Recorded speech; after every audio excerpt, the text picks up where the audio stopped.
Hello again, Angelina. We're trying to get Rosie in here still.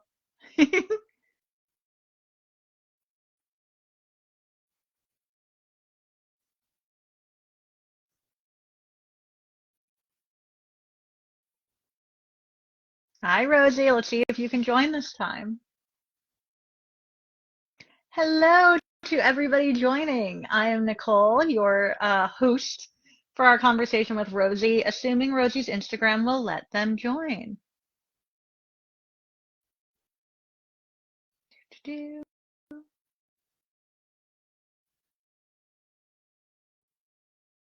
Let's see.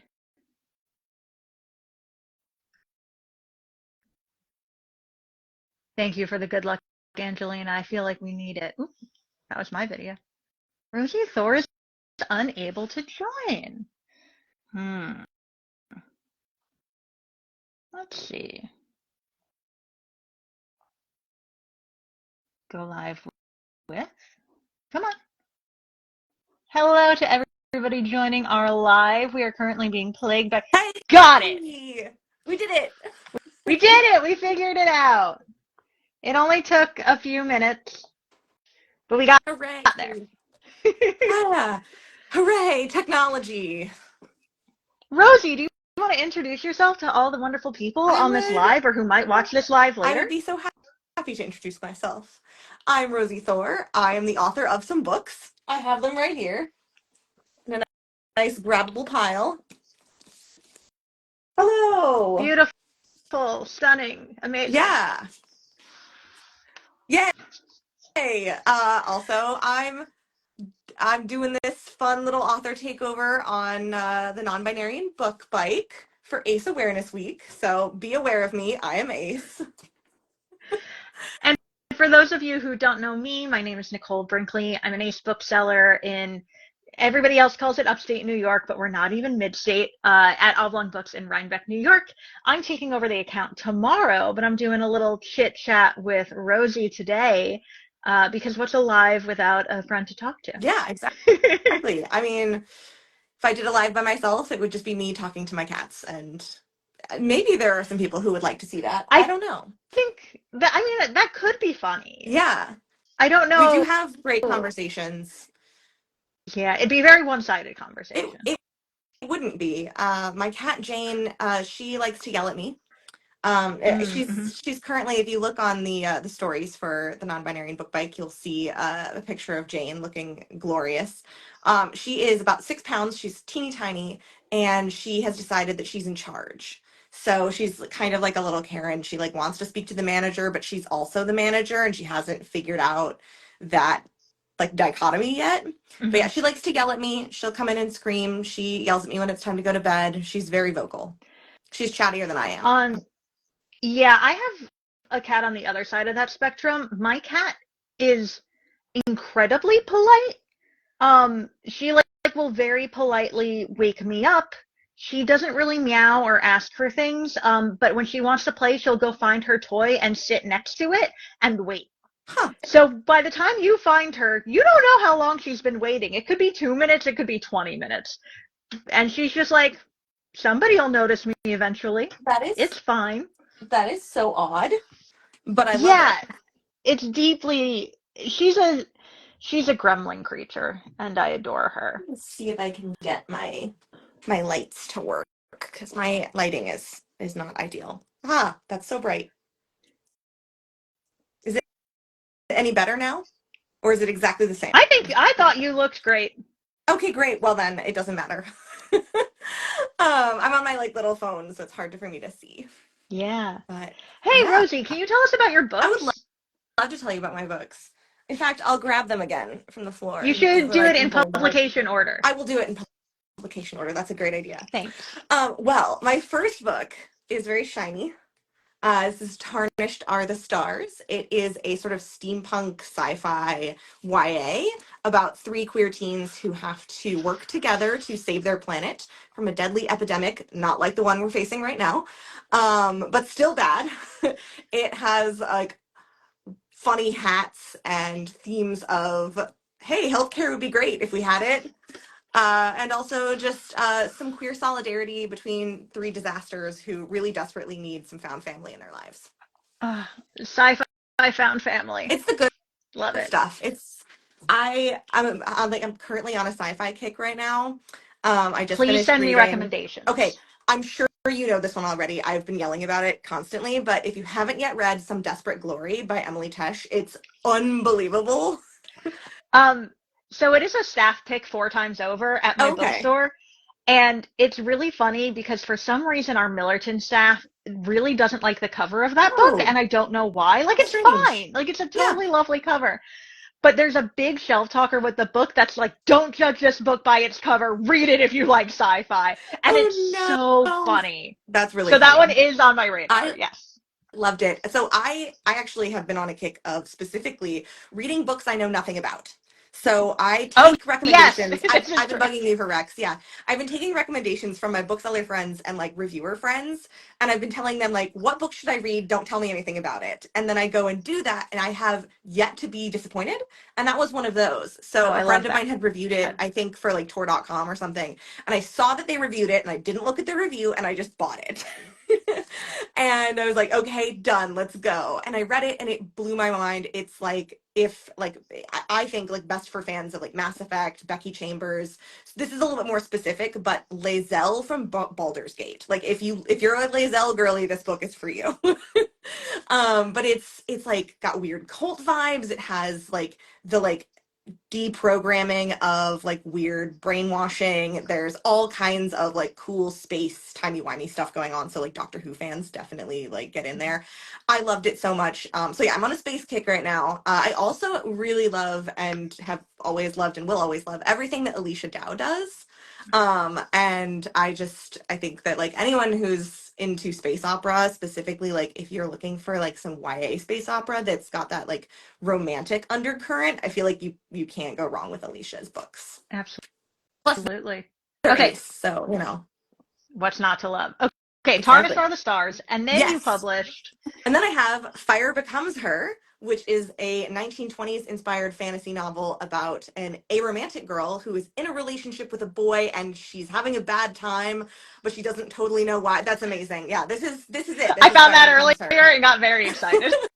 I love it. Yeah, and it is basically about she joins a political campaign to try to like prove to her boyfriend's family that she's good enough for them, and then in so doing ends up being a political spy for the opposition and finds out that she has more in common with them than she does with her boyfriend's family, and has some change of heart and learning about her queerness and figuring out like what that means to her and what sort of relationship she wants in her life. So Love that. there's that one. Also, there's magic that you drink, and basically it's my excuse to like I get like really angry when I write, and so sometimes I like will write about things that make me mad, and I was really mad at specifically like trickle down economics. So I thought what a good way to like Correct. specifically I'd like to set trickle down economics on fire and make fun of Ronald Reagan a little bit while I do it. So that was A the purpose of perpetual this mood. book, was so that I could get paid to be mad at Ronald Reagan. So that's Here ideal, for it. honestly. Yeah, yeah. So and then you know just to follow the trend here, I see my friend Kelsey's in the comments, and she's going to cosplay from the book. She's going to cosplay the Love that. cover, which I'll show again because it's so pretty. Here, I'll set myself on fire again to match. Great. Okay, yeah. I wonder if I There could we go. The set same. the if I could set it on fire, like if I used the filter, if it would work. Maybe. It Yeah, latched onto me pretty well, but I think you could probably trick it I into think so thinking too. that the book is a person. I think so too. Yeah. Um, I will say since I plugged some books right after Tarnished, I will also plug a couple of books right after Fire because why not? And it's not historical fiction; it's historically inspired. But I do want to shout out some kind of historical ace books. So, The Reckless Kind by Carly Heath is kind of like one part Scorpio races, one part disaster theater kids being a found family in like Scandinavia. I don't think you need to say disaster in front of theater kids. You're right. You're right. That's the same. Hmm. Yeah, it's just theater Yeah. kids or disaster kids. The same thing. It's a Yeah. circle. Yeah. Well, Carly is actually a good friend of mine. We met way back before either of us were published. We were like entering query competitions and stuff together at the same time. And I was like, wow, Carly's so talented. Carly's going to get agented and get a book deal like right away. And we ended up kind of like leapfrogging each other throughout our publishing careers so far. So like Carly got an agent first, but then I got a book deal first. And then like it's just been like this weird little like we've been kind of leapfrogging and it's fun. And also Carly's a delightful human who is currently working for SAG-AFTRA and doing a bunch of really cool stuff for the strike. So you should follow Carly. What's their Instagram And then handle? I think it's just at Carly Heath. There you go. Go follow. I think. And if not, you should just search Carly Heath and you'll find her. But yeah, great content, great books. Generally recommend. I'll also just plug. There's another book that's coming up. I think early next year in April. It's the Final Curse of Ophelia Cray, and it is Great title. right. Great title. It is a historical pirate novel. So any Our Flag Means Death fans out there, this is like the book for you. I need it. If you couldn't tell, I'm over here drinking from my Our Flag Means Death depression cup because the final episode is out today and I can't watch it until this evening. I haven't been able to watch the season live at all Oh because I knew no. I wanted to watch it with one of my friends and or my sister, and both of them were unavailable, and I couldn't emotionally handle Yeah, going through it alone. I So I'm do going to be understand binging that. it. I really do Yeah. understand that. You know, just prepare yourself. It's I'll a come find you when I'm yeah, you ready. got it. Yeah. Just send me your stream of consciousness. I'm obsessed. But anyway, Final Curse of Ophelia Cray by Christine Kalela is really great, and it has an ace character, main character, who's touch averse, which I really liked. I haven't seen a lot of like touch averse rep in traditional publishing, and I really thought it was well done. It was just great, and it's got like piratey hijinks and like a crew and pirate stuff. It's great. So check that out also. But those aren't the only two books you've written. They're not. I have more, and I didn't actually wait. Hang on, I'm right here. Oh Get no! it. Do it. Oh no! I'm gonna fall down. Don't fall It's fine. down. It's fine. I did it. I tangled myself up in cords, and I forgot that I did that. Yeah. So then I also have this book, which is a tie-in novel for the Life is Strange video game series, and they just My announced sister's another. all-time favorite. Heck yes. Yeah, they just announced another book in the series by Brittany Morris, who, fun fact, we grew up in the same town at the same time. Wild. So life is strange. Yeah, life is strange. Exactly. No, it's so funny. Brittany's book, like first book deal, got announced, and in the write up about it, it said that she was from Corvallis, Oregon, which is where I live now. And I was like, wait, that's wild. I wonder if I know anyone who knows her. And I went on Facebook and was just like, do a little stalky stalk and see if I have any mutual friends. And it turned out that like my coworker who was in the office right next to me when I was looking at it had gone to high school with her. And so it was just like this weird like life is strange. Yeah. Anyway, yeah, this one is about a young woman who is just out of college and she is dealing with existential dread and life happening fast. And she works at a fun little coffee shop for tabletop RPGs and board games. And she falls in love with a enigmatic trans woman who walks into her coffee shop one day and ends up joining her punk band. So it's kind of just like fun Seattle hijinks. There's a battle of the bands. There's a lot of angst, a lot of just emotional turmoil for these poor little lesbians. And it does follow the events of the games. So if you know the game, you know how it ends. If you haven't played the games, then you won't know how it ends. But it might be worth looking it up because sometimes spoilers are helpful. Also, like I said, the game is one of my sister's all-time favorites. So, Yeah. and it's also a very good game if you're not normally a gamer. It is a very Yes. non-traditional sort of storytelling game. I really like it. It's very accessible, I Mhm. think. Like it allows you a little bit of flexibility to like kind of change how the story goes, but it doesn't require you to be like a super in the know skilled gamer to enjoy. And I Yes. think that's fun. But it also just layers storytelling really well. Hmm. The third game, which is the one that this is kind of a prequel to, is, I think, like a kind of cool small town mystery. And so you get to kind of uncover the different layers of this mystery surrounding the town and what's going on. And then previous games, like the first one is kind of a wild time loop game. It's really cool. It's got some really cool stuff going on. You have more things you've I do have published. more things I've published. I don't have them all with me, No, but I do but do you want have. to at least plug the most I would recent love one, the to. big one? Yeah. Yes. So I have some short stories that have come out recently. And one of them is in Being Ace, which is, woo, yeah, it's an anthology of all asexual fiction by a bunch of different authors in a bunch of different genres. It's very cool.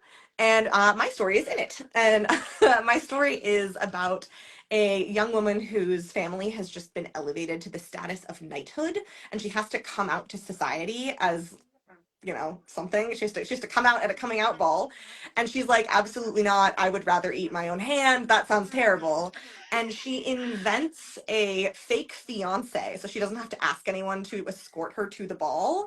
And her best friend, who is a non-binary wizard named Fig, who works in the kitchens, uh, goes ahead and animates a suit of armor to be that fake fiance to escort The her. ideal Ideal. person. It's ideal. He's totally hollow. But in by accident, sort of creates a monster, and the suit of Like I armor said, the holds. ideal person. Yeah. Well, the suit of armor embodies the like feelings of allonormativity and like amatonormativity and everything that like they're dealing with. And it sort of examines the idea of like the walls we put up to keep out like heteronormativity or allo compulsory Or allo the stuff, armor or we just, wear. yeah, the armor we wear is actually more of a cage than armor, and like where we fall on that. So it's a queer platonic story about two aro ace teens who are like so platonically obsessed with each other, and they're pining for each other, but in this very platonic way. And I wanted to take the like tropes and beats of romance but apply them platonically, and I had a lot of fun with it. Yeah, I love that. it was really You fun. are so creative, and I'm obsessed with it. You are so creative, and I'm obsessed with it. So Speaking of us yeah, being obsessed with each other, Kay was in the comments asking how we know each yes, other. Do you want to explain that? sure. So we met, God, how long ago was it? 2016? All at least 8 years ago. It Yeah, might I have can't been do math. longer than that. I don't know. It was like summer 2016, I think. And we went to a like writing retreat Mm-hmm. workshop weekend, and we were both there. And I don't know, it was just like that immediate, like, you can hang. We're gonna be friends. I think I hung out with you the entire Me weekend. too. Yeah, I don't think I didn't really like that. My takeaway from that weekend was you and Becca Coffindaffer. You, Becca Coffindaffer, and me being wildly impressed by Sasha Lamb and not knowing what to do with it. And That's now a right. decade later, they've won Yeah, all the awards. that's right. Yeah. Sasha was there too. Yeah, okay, yeah. Mm-hmm. So it was yeah, Sasha's incredible. Just like Mm-hmm. unbelievable. I think my other takeaway from that weekend was that Kirsten White and I are the same height. And Yes. that came into play because we're both like 5 feet tall. Like we're very You're short. little. We're You very give little. tall person energy, but you're little. It's funny. People say that. I was on tour with Lindsay Miller recently. We were just kind of going around signing books, doing our thing. It wasn't like a formal tour. We were just being chaotic and barging into bookstores and doing things. Ideal. But Lindsay is 5'10", and I am like on a good day 5 foot tall. So we were walking in and we're just like a full height, like full foot differential. And people always think that Lindsay has short energy and that I have tall energy, and it's the other way around. But anyway, yeah, we measured. Kirsten and I are the same height, and I went to God, I went to some event of hers. She was at, I think, Powell's in Portland. And instead of saying anything normal, like a normal person would when meeting an author that they admired, despite the fact that I'd met her before, I just shouted, "We're the same height!" And thank God Kirsten was such a sport about it. It was so nice. But it was one of those Great like, books. Yeah, love Kirsten. It was so goofy because I was like very intensely like, oh my God, don't make a fool of myself. This person's so cool. And I met her that one time before, and I hope that like she doesn't think I'm weird. And then she forgot that she'd met me. And then um we met again at Y'all West, I think, and she like tracked me down because she'd seen my book somewhere and like thought it sounded cool. She tracked me down at the event and was like, I really wanted to meet you, but we'd like met 3 times before. And so now we have this bit where every time we see each other, we're like, it's so nice to meet you. Yes. So anyway, she's just a genuinely nice person. Yeah. I don't envy being an author who has to meet a million billion people. Like, I can't remember the names of my regular customers. Never mind author I met once 5 years ago. Well, I'm so bad at remembering the names of people, but I'm really good at Mhm. remembering that I've met someone. Like I'll see their face and I'm like, we know each other. Where do we know each other from? And I hopefully people know that that's genuine and not just like a bit that I'm putting on. But I did an event for Being Ace, and I'd recently been to Rose City Comic Con, and I had Mhm. had like little cards out with the event information on it, and I was giving them out to everyone. I was like, "Are you local? Take this. Come to my event," because I really wanted people to come. It was for like a very small indie bookstore in town that's competing with Powell's, and it was like, "Please come to our tiny event." And it was great, and a bunch of people showed up, and I was like, surely some of these people were my doing. Like, surely I invited some of these people, and I recognized some of them, and I was right. There were like 3 or 4 that had come from the con, and I was like, yes, I did it. But I wasn't going to remember their names. So, but faces I can do. Yes. And Yeah. Kay also asked, based on the conversation we just had about your short story in Being Ace, can we Yes. talk about what platonic pining is? Ooh. Yeah. So this was something that I like didn't really fully know how I was going to explore this before I started writing the story. This was a story that I pitched like a full year before I had to write it. And when I sat down to write it, it just came out like really angsty, and like these kids want each other so badly but not in that way. Like they so badly want to live their lives together and be partners with each other and choose each other, but they're also both aromantic and asexual. And so it doesn't take the shape that you might expect. And so specifically, I think Fig is pining like super hard. Fig is like is a non-binary wizard, works in the kitchens, is illiterate, and is trying really hard to get into wizard school, but can't because of their literacy status. And even though they're a very good wizard, and they are just like this is the one person that I have. This is my person. This is the person that I have had the most fun with, that I feel so confidently is going to be in my life forever. In fact, it is revealed as part of the story that Fig named themselves Fig because figs were Brindle's favorite fruit, and they wanted to be her favorite person. And so it's just like really dramatic, like angsty teen, like stuff that you would think of as being like very romantic in a romantic context, but it's in a platonic context. So Mhm. they just are both very desperately hoping that the other person feels the same about them, and that their boundaries won't be crossed, but also that they will want to commit to them in like a platonic partnership kind of way. And I think that's like the biggest example of platonic pining, like that platonic kind of partnership ideal. Yeah, But I think like there's also smaller examples exactly. of platonic pining. Like have you ever wanted to be a friend with somebody so bad? Yes. That's So platonic bad. pining. Like, you are cool and I want to hang out with you. We don't have to make out. That's not a thing I want to do with Yeah. you. I want to make collages with you. We need to Yes. go to every diner in the area and find out which one has the best Yes. pancakes. That's what we need to do. Yes. And it's so I don't know if this has been your experience, but like it's so weird to navigate that as someone who like I'm not out there trying to find a like I'm not trying to find a lover, you know, that's not my business. And Well, so it's often I worry that that will be misconstrued. And so I'm always yes. like I don't want to come on too strong because I don't want them to think that I'm trying to date them because I'm not. And that Yeah. can get awkward if they also don't want to date me, which I hope is the case. And or if they do want to date me, then I'm going to be putting off the wrong signals, and then there's going to be this weird disappointment, Yeah. and like now then we aren't going to be friends. So I have to navigate that in a really specific, careful way. And I think that that comes into play a lot with platonic pining, is this like, I so badly want us to be friends, but I don't want to accidentally twist the relationship into something that it isn't. Yes. See, I think so. I am on the asexual spectrum, Mhm. but not on the aromantic spectrum, Yeah. which I have a totally different field that I am playing with, which is, oh, yeah, no, that could happen. But it does mean that, like, the handful of times I've ended up on, like, dating websites because my friends don't want to go alone and they think it's a good idea if I join with them. It's not. No, Um, it's never but I'll never join. is. I'll be a good sport about it. But like my most recent version, I realized I was just like having heartfelt conversations and giving book recommendations to every lesbian in the Hudson Valley, which is a great way to sell books. But that's also my job. And I was like, maybe I am not cut out for this particular kind of relationship finding. Yeah. Yeah, different problems. My dog Um, has decided to join us, by the way. well, we He's need to see the dog.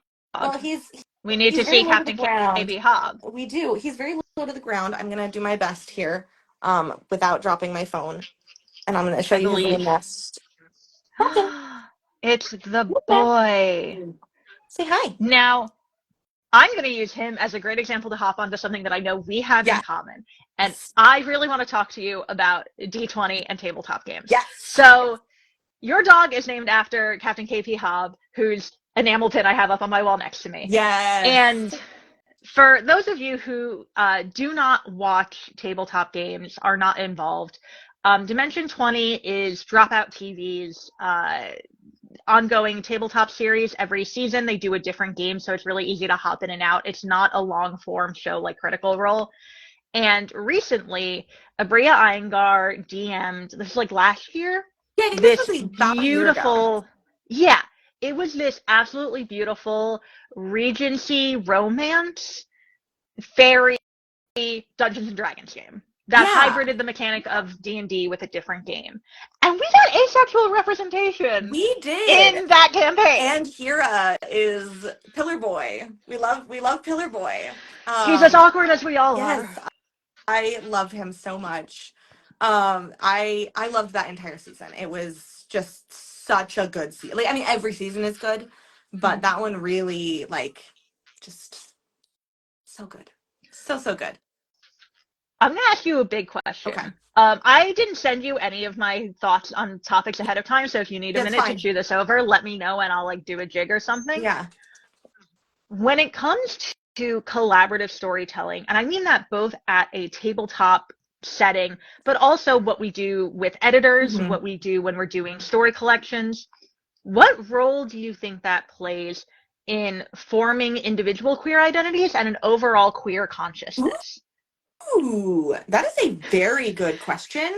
It's meaty. And I don't know that I am gonna do my best. I think that collaborative storytelling gives us an opportunity to play with the layers within queer community.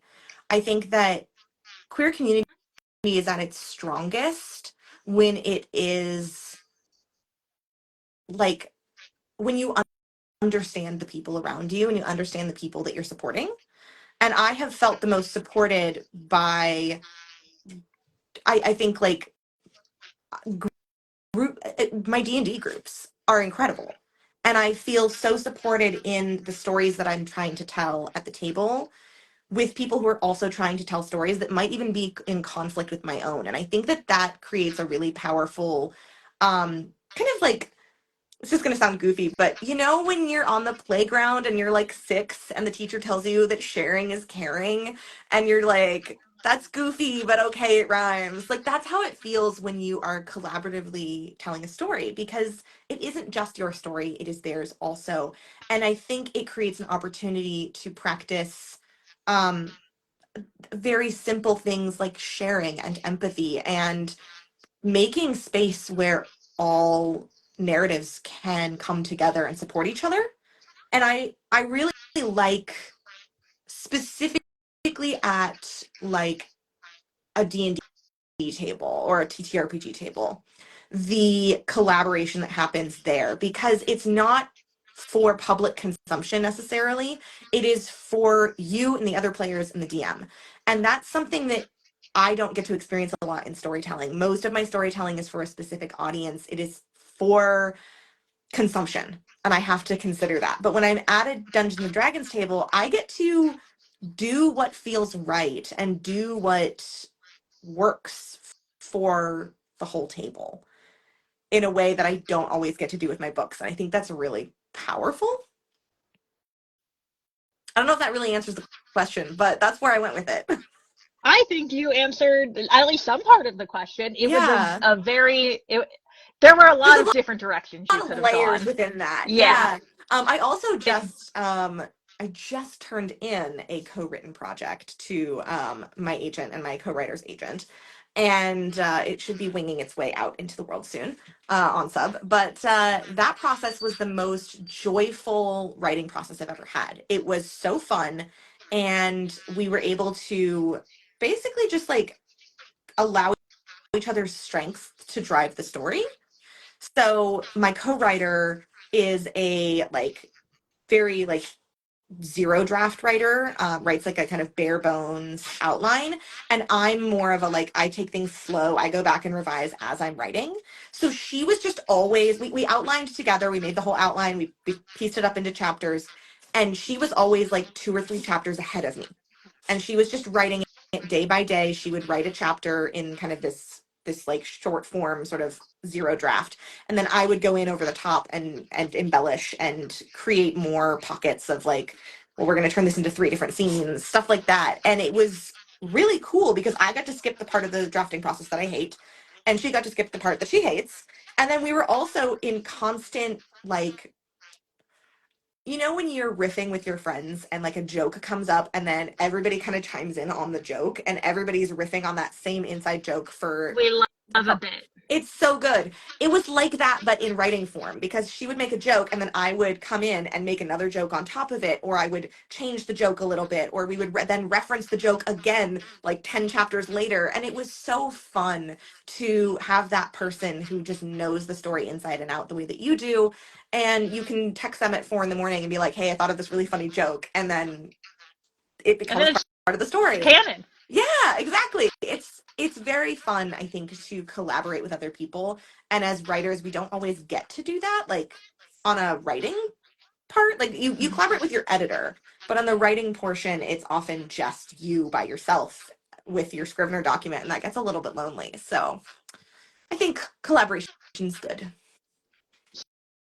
Speaking of like community collaboration and canons, Hmm. Kay is also they're in the comments keeping Yes. us busy.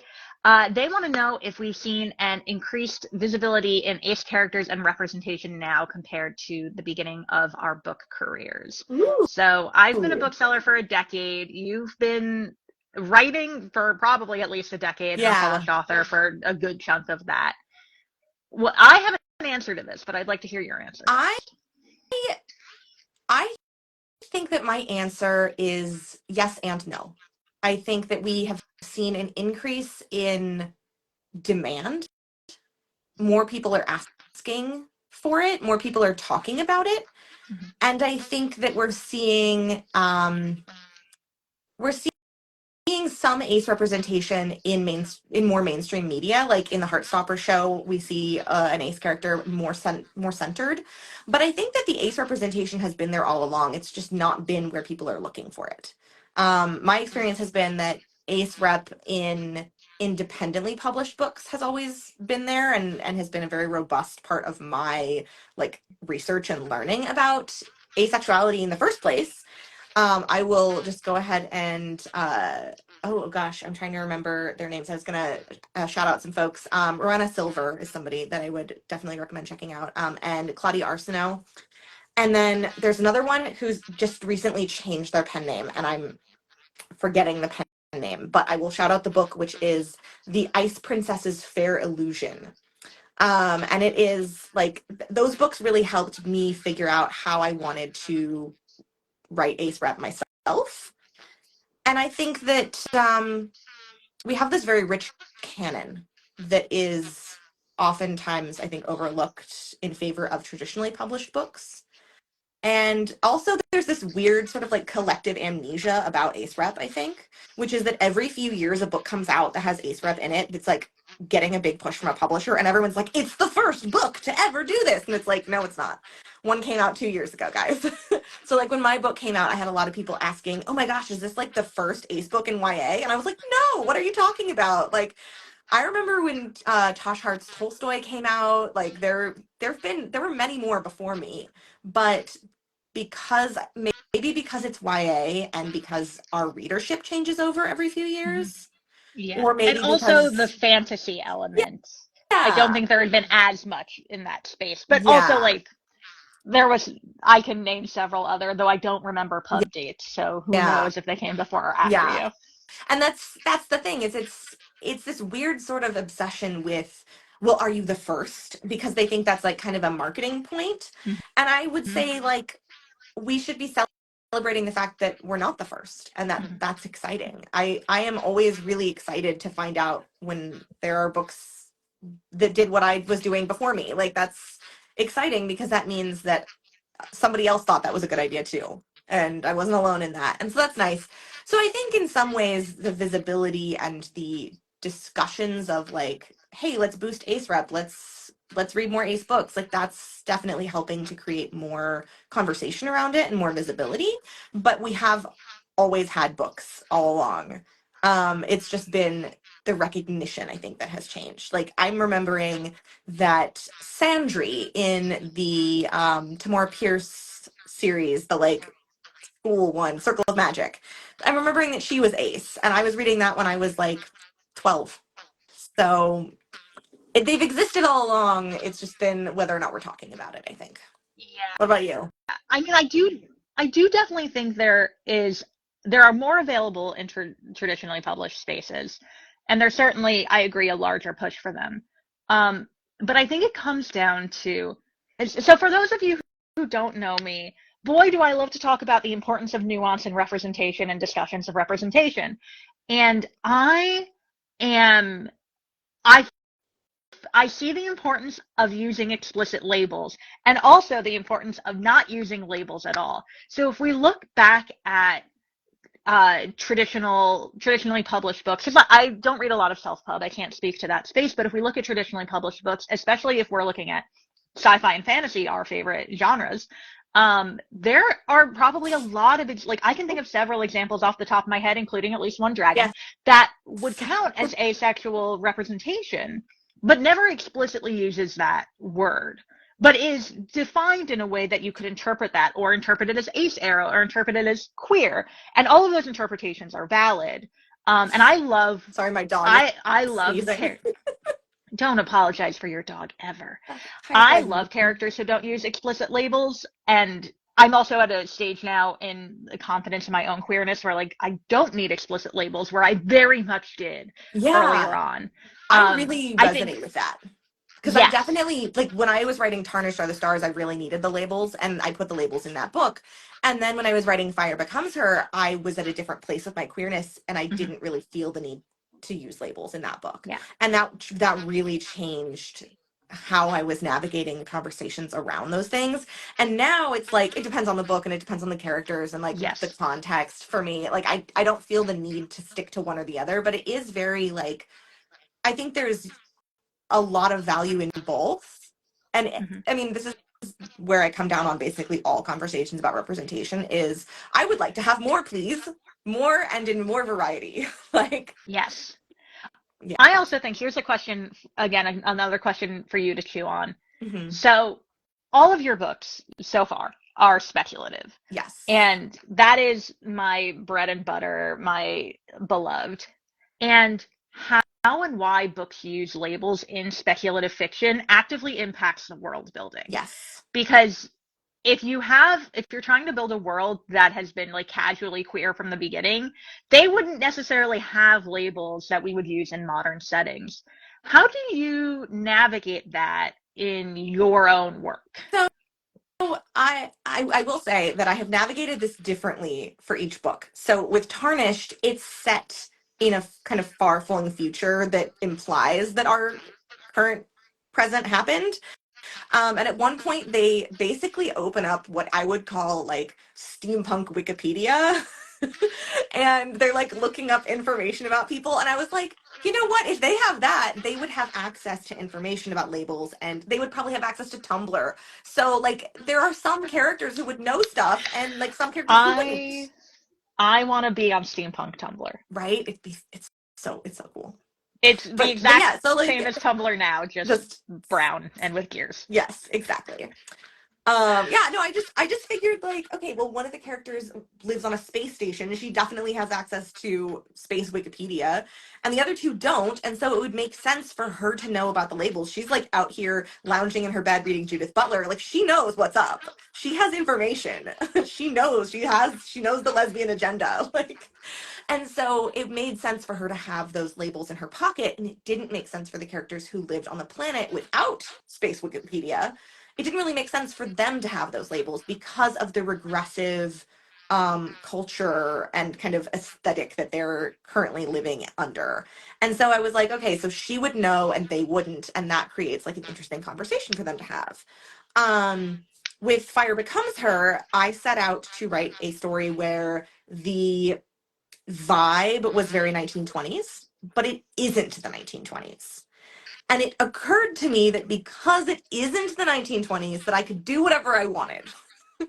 But I also wanted to kind of like nod to that time period and the inherent queerness of it without necessarily labeling it. And so at the very beginning of drafting that book, I sat down, I was like, okay, I'm not going to include any technology or anything that would not have been around in the 1920s, just to like maintain the aesthetic, maintain the world building vibe.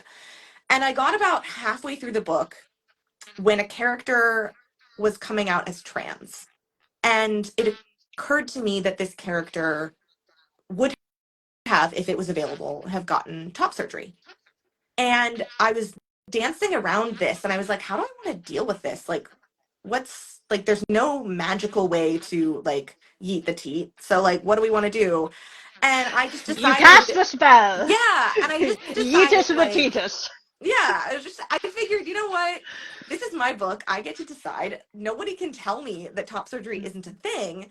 I'm going to make it a thing and I'm going to kind of lay out the difficult process of like navigating that financially and in terms of like his job that he's dealing with and what that ended up looking like. And so I wanted to include things that would be true to the characters. So I kind of put the characters first and that sort of like labeling and historical accuracy second. Mostly because actually I had it in my head a thing that you said back when we were at our retreat. Like I feel like when we were at that retreat, I was very much still in the learning process of like, what kind of author do I want to be? What does authorship look like? What can I even do? I was still just like, I wrote a book. How neat. Like, good for me. And there were so many people there who were like wiser and more seasoned who were saying things that was like really resonating with me at the time. And I didn't have time to absorb them until later.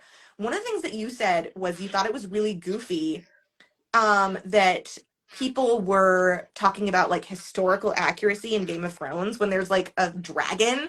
And I was like, oh, good point. And I kind of internalized that. And eventually, as I was writing this book and I was trying to do historical accuracy, I was like, they can set stuff on fire with their minds. Like, that's silly. Like, I can do what I want. And kind of take that spirit forward with how I want to deal with queerness in fantasy and science fiction is okay, well, if I can make it make sense within the internal logic of the world that I've built, it's fine. Like I don't need it to be I don't need to preserve any specific kind of fantasy aesthetic for people's comfort. And really when we're talking about for people's comfort, we're talking about for like white people's comfort because White cishet folks, yeah. yeah, Mm-hmm. that really is just like there is this like white cishet fantasy ideal that we have Mm-hmm.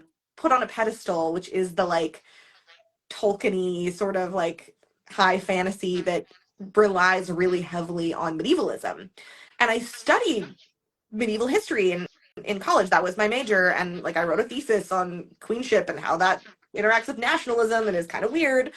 And like I'm I'm looking at all this research and work that I have done and I'm going, I don't need to include that in my work. That's fine. I did it. It happened. I'm going to do something else. And I think that a lot of people who grew up on like obsessions with the Tudors or something like that feel so intensely about those obsessions that they can't let go of them and they want to include them in their world building. And it can be done well, and I've seen it done well, but it does preserve this sort of medievalist white cis het ideal of a fantasy world. And I think that we should break out of that and do our own thing a little bit more.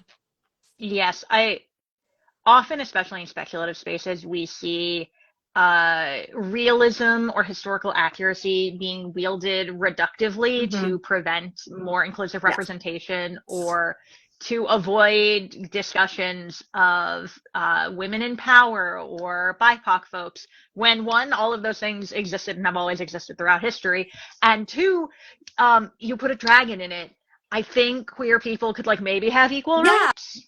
It's Well, a that's the wild thing that thought. I always come back to when I'm reading a fantasy novel. If the fantasy novel is going to interact with like misogyny, then I can understand why you might go down that path. But if it's not going to interact with the misogyny and you're just making the women not have rights for fun and profit, like why? You know, let's maybe switch it up. So I think there's a lot of room to kind of like change how we explore speculative fiction. It's also something that came up a lot in my story for Being Ace because it is maybe my most medieval work. And I mostly did it for comedy. So, You but did it for the bit. yeah, I did it for the bit. It was so actually, it really was for the bit because when we were first like coming up with our stories for this and pitching them, I'm good friends with Lindsay Miller, and I texted her and I said, "What if I do a story where the whole point is that I'm gonna have a magical suit of armor named Sir Guy?" And she said, "If you can make that into a story, like I'll be shocked." And then I did. So it was just We it really love it. was for the bit, and there were notes along the way from various critique partners or editors that really wanted me to change some specific language that's used in the story. I think specifically the line is a character is talking about the coming out ball as patriarchal malarkey. And somebody said, well, this isn't really historically accurate to say the words patriarchal malarkey. And I said, historically accurate to what period? Like, what are you talking about? This isn't anything. Like, There's magic. there's There's a magic. wizard in the Yeah, kitchen. this is not any specific period. I have not set this in any real world anything. They can say patriarchal monarchy if they want to, and if they can, because it's a mouthful, but you know, there's that. So I just think that like there's a certain amount of hangups that we have of expectations for books to fulfill a specific role in like our just what we expect. And I think that when books do the unexpected, that is cool. So that's what I will say about that. Agreed. So we have been talking for almost an hour. Yeah, We only have a few minutes. Yeah, we only have a few minutes left. Mostly because I have to finish with you and then go put on a Halloween costume and go run a different event. Bookseller amazing. life. Amazing. So what else? I have two questions. Yes. The first is, what else do you want people to know about your books, either in regards to Ace Week or just to share with the wonderful non-binary and bike book community? Ooh, they're available. You can get them right now You from can get them. bookshop.org, the non-binary and book bike link. Follow it, support them. Yeah. No, I think I guess the other fun like piece of information that I would share is I think that as much as I love the asexual representation in my work and I'm really proud of it, it's not the only thing that's going on in the books. And I think that oftentimes they get sold ace forward, which is fine and good, but I think there's a lot more going on in them. So like there's cool They have political stuff plots. happening. Yeah, there's whole plots. There's big character arcs happening that that really I think are cool and also lighting like Ronald Reagan on fire is the vibe for one of them. So like that's great. There is some non-binary representation in my Being a story. So if that's your vibe, check it out. I would also just say that there are a couple other stories in the anthology that I love. The one by Akemi Dawn Bowman is one of my favorites in the anthology. It's really lovely and it is sci-fi and it's very cool. And another favorite in the anthology is by Roanna Silver, which is also sci-fi. I don't know, I'm on a sci-fi kick right now. And I really love it. So I hope people check it out and read more of the stories. I think there's some really cool stuff in there. And my second question for you as we wrap up Mm-hmm. is who is your favorite dragon that has queer energy? Because we didn't talk enough about dragons. Kazul. From End sentence. End sentence. That's it. Please elaborate. So that's from Dealing with Dragons. And Kazul is like this cool queen of the dragons in the Enchanted Forest. She's amazing and lives alone and is like this little loner. And then this princess comes along and becomes her assistant. And I just think like, what, like it feels queer to me. There's an energy there that's Incredibly happening. valid. Yeah. What about you? Oh, we all know I love Anne McCaffrey more than any person rightfully should. So I'm going to have to go with Ruth, who is our little white dragon, who is canonically Arrow Ace. Yes. Love Ruth. Yeah. So, yeah, I Just think not that's the incredibly fair. Incredibly fair. One of my best friends growing up was obsessed with Anne McCaffrey through like middle school and high school. And so I know I read several of her books.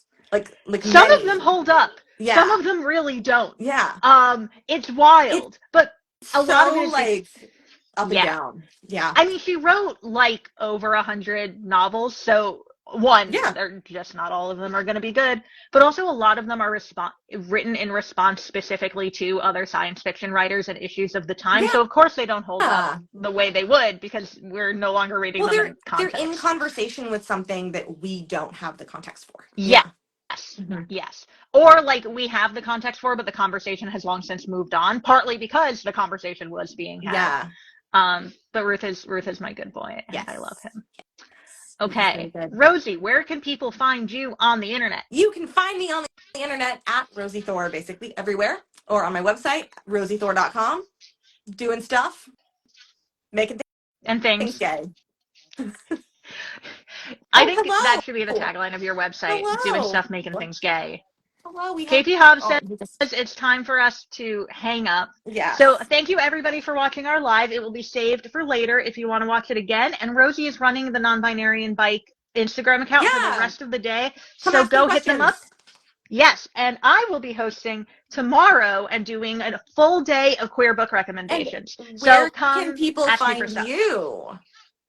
When I'm not being the Non-Binary Bike for Kay, I am over on Instagram at NE Brinkley. You can find me on NE Brinkley on Threads and Blue Sky, I guess.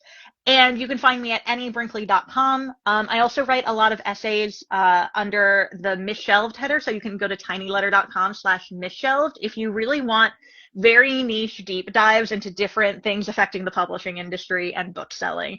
That's my jam. You definitely do. Thank you all so much. Thank you, Rosie, for being a wonderful conversation partner. Thank you. And we will see you all again soon. And y'all have a great day. We have a little boy. Goodbye, KP. Yeah, good boy.